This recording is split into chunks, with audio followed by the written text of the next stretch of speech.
जय हिंद दोस्तों, कैसे हैं आप सब। उम्मीद है आप सब लोग बहुत अच्छे होंगे। आज हम आपके लिए बिहार शिक्षक भर्ती जो बिहार स्पेशल के महत्वपूर्ण क्वेश्चन है उनको लेकर आए हैं। और ये इसमें आपको बिहार जी के इतिहास, पॉलिटी और करंट अफेयर्स और ज्योग्राफी के संपूर्ण निचोड़ मिलेगा, जिसमें आपको कहीं से भी जो भी जितने भी क्वेश्चन है सब आपके बिहार पीसीएस और बिहार स्टेट पीसीएस के जो जितने भी एग्जाम होते हैं उसके अंतर्गत वो जितने भी बीपीएससी क्वेश्चन बनाता है वो सभी क्वेश्चन इसके अंतर्गत दिए गए हैं। तो चलिए शुरू करते हैं आज की इस वीडियो में। आपका पहला क्वेश्चन है, निम्नलिखित में से सहायक संधि की विशेषता नहीं है। पहला, देशी रियासतों को एक ब्रिटिश रेजिमेंट रखना होता है। देशी रियासतों की आंतरिक शासन कंपनी के अधीन होगी। देशी रियासतों को विदेश नीति कंपनी के अधीन होगी। कंपनी की सेना का खर्च रियासत उठाएगी। इसे बताना है कौन सी विशेषता नहीं है, ये आपको बताना है।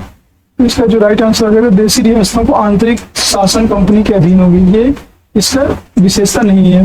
नेक्स्ट क्वेश्चन है, निम्न में से किस समाचार पत्र पर वर्नाकुलर प्रेस एक्ट के तहत कार्यवाही की गई थी। पायनियर, भारत मिहिर, बंगाली, इनमें से कोई नहीं। इसका राइट आंसर हो जाएगा आपका भारत मिहिर। भारत मिहिर जो समाचार पत्र था उस पर वर्नाकुलर प्रेस एक्ट के तहत कार्यवाही की गई थी। नेक्स्ट क्वेश्चन है, इंडिपेंडेंस नामक समाचार पत्र किनके द्वारा प्रकाशित या संपादित किया गया था। के.एम. पानिकर, मोतीलाल नेहरू, जवाहरलाल नेहरू, चित्तरंजन दास। इंडिपेंडेंस नामक समाचार पत्र की बात की गई है, तो इसका राइट आंसर हो जाएगा आपका मोतीलाल नेहरू। मोतीलाल नेहरू ने ही इंडिपेंडेंस नामक समाचार पत्र प्रकाशित किया था। बाल हत्या प्रथा किस प्रेसिडेंसी में अधिक थी। मद्रास, मुंबई, बंगाल, इनमें से कोई नहीं। इसका राइट आंसर आपका हो जाएगा बंगाल प्रेसिडेंसी में बाल हत्या जो प्रथा थी सबसे ज्यादा थी। रेशमी रुमाल षड्यंत्र किससे संबंधित है। मौलवी अहमदुल्लाह, मौलवी उबैदुल्लाह सिंधी, मौलाना बशीर, खुदा बख्श सिंह। रेशमी रुमाल षड्यंत्र, तो इसका राइट आंसर हो जाएगा आपका 5 का जो बी नंबर है, मौलवी उबैदुल्लाह सिंधी, इसका राइट आंसर हो जाएगा। नेक्स्ट क्वेश्चन है आपका, असहयोग आंदोलन के लिए प्रस्ताव किस कांग्रेस अधिवेशन में पारित किया गया था। मुंबई अधिवेशन, कानपुर अधिवेशन, नागपुर अधिवेशन, कोलकाता अधिवेशन। असहयोग आंदोलन की बात की गई है। असहयोग आंदोलन के प्रस्ताव की कौन से कांग्रेस अधिवेशन में पारित किया गया था। इसका राइट आंसर है नागपुर अधिवेशन। जो नागपुर अधिवेशन हुआ था उसमें ये असहयोग आंदोलन के लिए पास किया गया था। निम्नलिखित में से कौन पारिस्थितिक तंत्र के विषय में सही नहीं है। यह एक बंद तंत्र होता है, इसकी अपनी उत्पादकता होती है।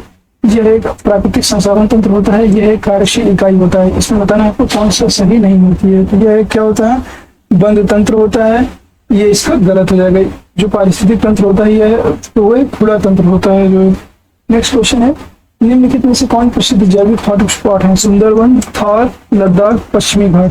प्रसिद्ध जैविक हॉटस्पॉट की बात की गई है तो इसका राइट आंसर हो जाएगा आपका पश्चिमी घाट। और पश्चिमी घाट कहाँ पे है आपका, यह है केरल में। इस चक्र के संचालन में सौर विकिरण की महत्वपूर्ण भूमिका होती है। कार्बन चक्र, जल चक्र, नाइट्रोजन चक्र, हाइड्रोजन चक्र। इसका राइट आंसर हो जाएगा आपका जो है जल चक्र। जल चक्र के संचालन में सौर विकिरण की महत्वपूर्ण भूमिका होती है। नेक्स्ट क्वेश्चन है, गौतम बुद्ध ने संघ में बिछुड़ी अर्थात स्त्री के प्रवेश की अनुमति कहाँ हुई। वैशाली, श्रावस्ती, राजगृह, पावापुरी। इसका राइट आंसर हो जाएगा आपको वैशाली। वैशाली में बुद्ध ने संघ में बिछुड़ी अर्थात स्त्रियों के प्रवेश की अनुमति दी थी। नेक्स्ट क्वेश्चन है आपको, भारत के किस क्षेत्र में सर्वाधिक दैनिक तापांतर पाया जाता है। पूर्वी घाट, अंडमान द्वीप, मरुस्थलीय क्षेत्र, लद्दाख। तो सर्वाधिक दैनिक तापांतर की बात की गई है तो इसका राइट आंसर हो जाएगा आपका मरुस्थलीय क्षेत्र। जो मरुस्थलीय क्षेत्र होता है वहां पर दिन में अधिक ताप और रातें अधिक ठंडी होती हैं, इसलिए वहां पर दैनिक तापांतर सबसे अधिक होता है। 3 जनवरी को उपक्षौर की घटना होती है। इस दिन पृथ्वी पर दिन रात बराबर होते हैं। इस दिन पृथ्वी पर सबसे ठंडा दिन होता है। इस दिन पृथ्वी सूर्य की दूरी सबसे न्यूनतम होती है और इसी दिन पृथ्वी सूर्य की दूरी सबसे अधिक होती है। आपको बताना 3 जनवरी को उपक्षौर की घटना के बारे में बताना है। तो इस दिन क्या होगा आपका, इस दिन जो है पृथ्वी और सूर्य की दूरी जो है सबसे न्यूनतम होती है। आप देखते हुए भी जनवरी के महीने में ठंड ज्यादा पड़ती है इसी कारण, क्योंकि सूर्य और पृथ्वी सूर्य की दूरी सबसे न्यूनतम होती है। यहाँ पे 3 जनवरी को उपक्षौर की घटना होती है। नेक्स्ट क्वेश्चन है, कौन सी भूकंपीय तरंगें सबसे अधिक विनाशकारी होती हैं। पी तरंगे, एस तरंगे, एल तरंगे और इनमें से कोई नहीं। इसका राइट आंसर हो जाएगा आपका एल तरंगे। जो एल तरंगे होती हैं वो सबसे विनाशकारी होती हैं। निम्नलिखित में से कौन सही सुमेलित है। रेड क्लिफ, भारत और चीन। डूरन रेखा, भारत और पाकिस्तान। मैगिनॉट रेखा, फ्रांस और जर्मनी। हिंडनबर्ग रेखा, फ्रांस और बेल्जियम। तो इसमें कौन सा सही सुमेलित है पूछ रहा है, तो रेड क्लिफ रेखा जो है भारत और चीन के मध्य है, यही इसका सही हो जाएगा। तो सॉरी, ये रेड क्लिफ रेखा जो है भारत और पाकिस्तान के बीच में है, ये आपका गलत है। डूरंड रेखा भारत और अफगानिस्तान के बीच है, ये भी आपका गलत है। जो मैगिनाट रेखा है वो फ्रांस और जर्मनी के बीच है, ये आपका सही आंसर हो जाएगा। हिंडनबर्ग रेखा भी, ये भी गलत है। नेक्स्ट क्वेश्चन है, निम्नलिखित में से कौन सी पर्वत श्रृंखला सबसे लंबी है? Himalaya, Rocky, Alps, Andes.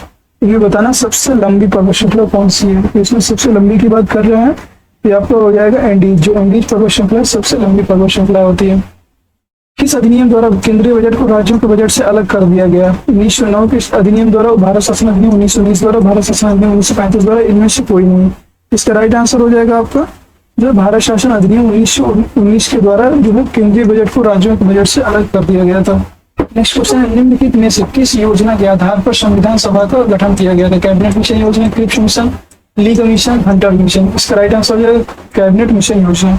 Next question है, अंतरिम सरकार के गठन की घोषणा कब की गई थी? अंतरिम सरकार 22 अगस्त 1946, 24 अगस्त 1946, 15 अगस्त 1946 और 7 जुलाई 1946। तो इसका राइट आंसर हो जाएगा आपका 24 अगस्त 1946 ईस्वी को अंतरिम सरकार के गठन की घोषणा की गई थी। नेक्स्ट क्वेश्चन है, निम्नलिखित में से कौन सा कथन सही है? जब राज्य में राष्ट्रपति शासन लागू हो तो संसद को संबोधित राज्य के लिए राज्य सूची पर कानून बनाने की शक्ति प्राप्त हो जाती है, और राष्ट्रपति शासन के उपरांत भी संसद द्वारा बनाया गया कानून प्रभावी रहता है। तो केवल एक, केवल दो, एक और दो, ना तो एक ना ही दो। ये आपको बताना है कौन सा इसका राइट आंसर हो जाएगा।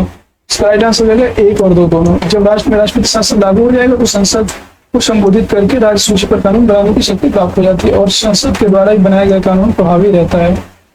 नेक्स्ट क्वेश्चन है आपका, अनुच्छेद 54 का संबंध निम्नलिखित में से किससे है? राष्ट्रपति के निर्वाचन से, राष्ट्रपति के पदावधि से, उपराष्ट्रपति के निर्वाचन रीति से और राष्ट्रपति के शपथ से। इसका राइट आंसर हो जाएगा आपका 20 का ए नंबर, राष्ट्रपति के निर्वाचन से संबंधित है अनुच्छेद 54। नेक्स्ट क्वेश्चन है आपका, निम्न कथनों में से कौन गलत है, ये आपको बताना है। राज्य लोक सेवा आयोग के सदस्यों और अध्यक्ष की नियुक्ति राज्यपाल द्वारा की जाती है। राज्य लोक सेवा आयोग के अध्यक्ष या सदस्य कार्यकाल के पुनः नियुक्त नहीं किया जा सकता। राज्य लोक सेवा आयोग के अध्यक्ष या सदस्यों के वेतन भत्ता राज्य संचित निधि से दिया जाता है, जबकि पेंशन भारत से संचित निधि से दिया जाता है। राज्य लोक सेवा आयोग के सदस्यों व अध्यक्ष को उसके पद से हटाने की शक्ति राज्यपाल के पास नहीं है। ये आपको बताना है इनमें से कौन सा गलत है। तो इसका राइट आंसर आपका हो जाएगा जो है सी नंबर। राज्य लोक सेवा आयोग के अध्यक्ष और यह सदस्यों के वेतन भत्ता राज्य संचित निधि से दिया जाता है, जबकि पेंशन भारत के संचित निधि से दिया जाता है। या क्या हो जाएगा आपका, ये इसमें गलत हो जाएगा। नेक्स्ट क्वेश्चन है आपका, वित्त आयोग के संबंध में निम्न कथनों पर विचार कीजिए। वित्त आयोग में एक अध्यक्ष पद व 2 सदस्य होते हैं। इनका कार्यकाल राष्ट्रपति के आदेश के तहत तय होता है। इनकी पुनर्नियुक्ति नहीं हो सकती। उपयुक्त में से कौन गलत है? केवल एक, केवल 1 और 3, केवल 1 और 2, केवल 1, 2 और 3 तीनों। इसमें आपको बताना है राइट आंसर। इसका राइट आंसर हो जाएगा 1 और 3। इनकी पुनर्नियुक्ति नहीं हो सकती, ये सही है। और इनका कार्यकाल राष्ट्रपति के आदेश तय होता है, ये गलत है। वित्त आयोग में एक अध्यक्ष और 2 सदस्य होते हैं, ये भी सही है।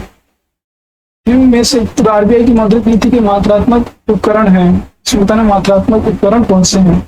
वैधानिक तरलता अनुपात, नगद आरक्षित अनुपात, खुले बाजार की क्रियाएं। केवल 1, केवल 2, केवल 1 और 2 और 1, 2, 3। इसका राइट आंसर हो जाएगा 1, 2, 3। वैधानिक तरलता अनुपात भी होता है, नगद आरक्षित अनुपात होता है, खुले बाजार की क्रियाएं, सभी सही है। प्रधानमंत्री किसान संपदा योजना का मुख्य उद्देश्य है कृषि उत्पादन में वृद्धि, आसान कृषि ऋण, खाद्य संस्करण को बढ़ावा देना, किसानों को प्रशिक्षण। प्रधानमंत्री किसान संपदा योजना का जो प्रमुख उद्देश्य है ये आपको बताना है। तो इसका राइट आंसर हो जाएगा आपका खाद्य प्रसंस्करण को बढ़ाना, इसका मुख्य उद्देश्य है।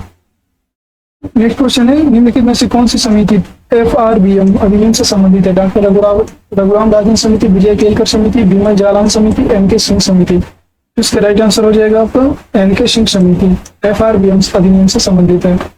निम्नलिखित में से कौन सा संस्थान न्यूनतम समर्थन मूल्य MSP के बारे में भारत सरकार को सिफारिश करता है? नीति आयोग, नाबार्ड, कृषि लागत मूल्य आयोग, भारतीय कृषि अनुसंधान परिषद। इसका राइट आंसर हो जाएगा आपका कृषि लागत एवं मूल्य आयोग। नेक्स्ट क्वेश्चन है, सीता अध्यक्ष का संबंध है प्रशासनिक विभाग, धार्मिक विभाग, भूमिकर विभाग, व्यवसाय व्यापार विभाग। इसका राइट आंसर हो जाएगा आपका 27 का सी नंबर, भूमिकर विभाग। नेक्स्ट क्वेश्चन है, कश्मीर के क्षेत्रीय इतिहास का सजीव वर्णन मिलता है किताबुल रेहला में, किताबुल हिंद में, तुगलकनामा में और राज तरंगड़ी में। इसका राइट आंसर हो जाएगा राज तरंगड़ी। नेक्स्ट क्वेश्चन, सिजदा व पैबोस प्रथाओं की शुरुआत में से किसने की थी? इल्तुतमिश, बलबन, महमूद गजनवी, अकबर। इसका राइट आंसर हो जाएगा बलबन। उत्बी कौन था? उत्बी कौन था? एक इतिहासकार, एक सैनिक, एक प्रसिद्ध शासक, इनमें से कोई नहीं। ये एक इतिहासकार था। नेक्स्ट क्वेश्चन है आपका, शेरशाह के बारे में कौन सा कथन असत्य है? ये आपको बताना है। शेरशाह ने बिलग्राम युद्ध विजय के बाद द्वितीय अफगान राज्य की स्थापना दिल्ली पर की थी। शेरशाह ने उपज का 1/3 भाग कर के रूप में निर्धारित किया। शेरशाह का मकबरा दिल्ली में है।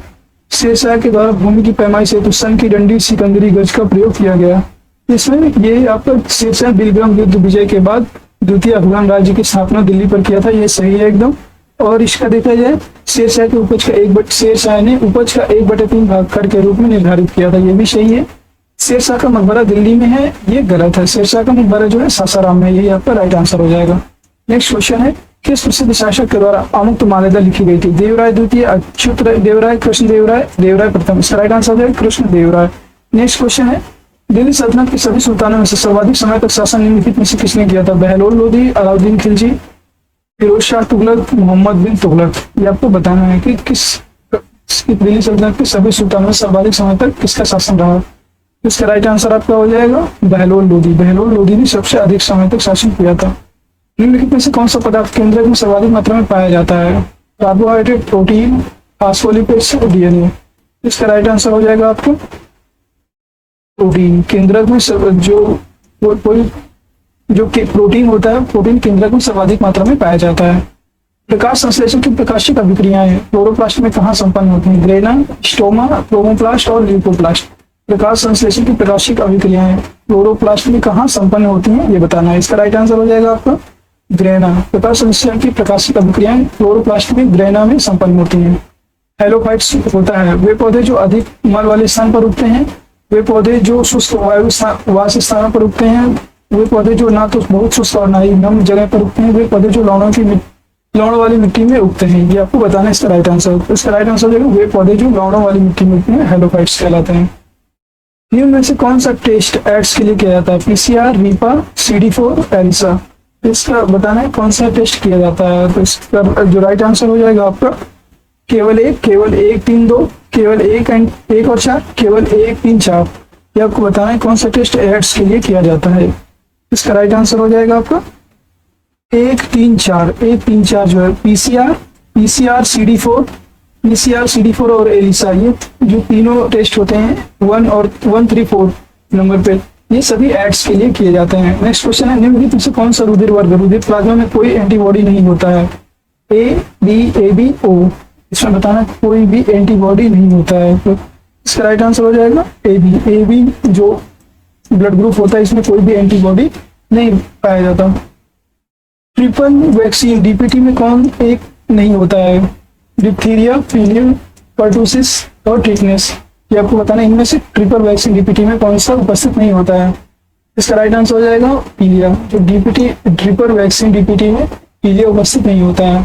अल्फा कण का द्रव्यमान हीलियम के 1 अणु के बराबर होता है। इसके आवेश किसके बराबर होते हैं? 2 न्यूट्रॉन के, 2 इलेक्ट्रॉन के, 2 प्रोटॉन के और 2 पॉजिट्रॉन के। इसका राइट आंसर हो जाएगा आपका 2 प्रोटॉनों के जो है आवेश के बराबर होता है। नेक्स्ट क्वेश्चन है, न्यूटन के किसी गतिकी नियम से बल का व्यंजन प्राप्त होता है? प्रथम गतिकी नियम, द्वितीय गतिकी नियम, तृतीय गतिकी नियम और इनमें से कोई नहीं। न्यूटन के किस गतिकी नियम से बल का व्यंजक प्राप्त होता है, ये आपको बताना है। इसका राइट आंसर हो जाएगा आपको द्वितीय गतिकी नियम। न्यूटन का जो द्वितीय गति का जो द्वितीय नियम है, उससे बल का व्यंजक प्राप्त होता है। सिलिकॉन, जर्मेनियम, कार्बन आदि पदार्थों की प्रतिरोधकता ताप बढ़ने पर क्या होती है? ताप बढ़ने पर क्या होती है? बढ़ती है, घटती है, पहले बढ़ती है फिर घटती है, इनमें से कोई नहीं। इसका राइट आंसर हो जाएगा घटती है। नेक्स्ट है, निम्न में से किस तत्व का सर्वाधिक समस्थानिक होता है? Lithium, oxygen, uranium, polonium. इसका राइट आंसर हो जाएगा आपका 43 का पोलिनियम। जो पोलिनियम होता है उसका सर्वाधिक समस्थानिक होता है। हाइड्रोजन को जलाने से क्या बनेगा? पानी, ऑक्सीजन, राख, बर्फ। इसका राइट आंसर हो जाएगा आपका 44 का पानी। नेक्स्ट है, ग्रेफीन होता है कार्बन का मिश्र धातु, कार्बन का नैनो प्रतिरूप, कार्बन का समभारिक, कार्बन का समस्थानिक। तो इसका राइट आंसर हो जाएगा 45 का कार्बन का नैनो प्रतिरूप ग्रेफीन होता है। जो कार्बन होता है उसका नैनो प्रतिरूप ग्रेफीन होता है। विश्व रक्तदान दिवस कब मनाया जाता है? 7 मई, 12 जून, 9 मई, 14 जून। विश्व रक्तदान दिवस कब मनाया जाता है? ये आपको 14 जून को मनाया जाता है विश्व रक्तदान दिवस। प्लाज्मा अनुसंधान संस्थान निम्नलिखित को सुमेलित करें, ये आपको बताना है। प्लाज्मा अनुसंधान संस्थान, राष्ट्रीय समुद्र विज्ञान अनुसंधान संस्थान, केंद्रीय खाद्य प्रौद्योगिकी अनुसंधान संस्थान, भारतीय मौसम विज्ञान संस्थान। इधर जो है जगह स्थान के नाम दिए गए हैं। प्लाज्मा अनुसंधान संस्थान आपको कहाँ स्थित है ये आपको बताना है। तो प्लाज्मा अनुसंधान संस्थान आपका गांधीनगर गुजरात में स्थित है। राष्ट्रीय समुद्र विज्ञान संस्थान गोवा पणजी में स्थित है। राष्ट्रीय समुद्र विज्ञान संस्थान गोवा पणजी में स्थित है। केंद्रीय खाद्य प्रौद्योगिकी अनुसंधान संस्थान मैसूर, केंद्रीय खाद्य प्रौद्योगिकी अनुसंधान संस्थान मैसूर में स्थित है कर्नाटक। और भारतीय मौसम विज्ञान संस्थान जो है दिल्ली में स्थित है। ये आपको याद रखना है। तो ए का 1, बी का 4, ये आपका डी नंबर राइट आंसर हो जाएगा इसका। नेक्स्ट क्वेश्चन है पंचरात्र का संबंध किस धर्म से है? पंचरात्र वैष्णव, शैव, जैन, बौद्ध। ये आपको बताना है पंचरात्र का संबंध किस धर्म से है। इसका राइट आंसर हो जाएगा वैष्णव। पंचरात्र जो है उसका संबंध वैष्णव धर्म से है। एकमात्र भारतीय जिसे रसायन के क्षेत्र में नोबेल पुरस्कार प्रदान किया गया है? वेंकट रमन रामकृष्ण, सुब्रमण्यम चंद्रशेखर, वी.एस. न्यायपाल, हरगोविंद खुराना। इसका राइट आंसर हो जाएगा आपका वेंकट रमन रामकृष्ण को रसायन के क्षेत्र में नोबेल पुरस्कार प्रदान किया गया था। भारतीय नौसेना की पहली महिला पायलट लेफ्टिनेंट शिवांगी स्वरूप बनी है, वो किस राज्य की रहने वाली है? पहली महिला पायलट जो है पूछ रहा है बनी है, वो किस राज्य की रहने वाली है? बिहार, उत्तर प्रदेश, मध्य प्रदेश, महाराष्ट्र। इसका राइट आंसर हो जाएगा आपका बिहार। जो भारतीय नौसेना की पहली महिला पायलट लेफ्टिनेंट शिवांगी स्वरूप बनी है वो बिहार राज्य से बिलोंग करती हैं। दोस्तों आज के प्रश्न यहीं तक। अगर वीडियो पसंद आया तो वीडियो को लाइक करिए, शेयर करिए और चैनल को सब्सक्राइब जरूर करिएगा। Thank you.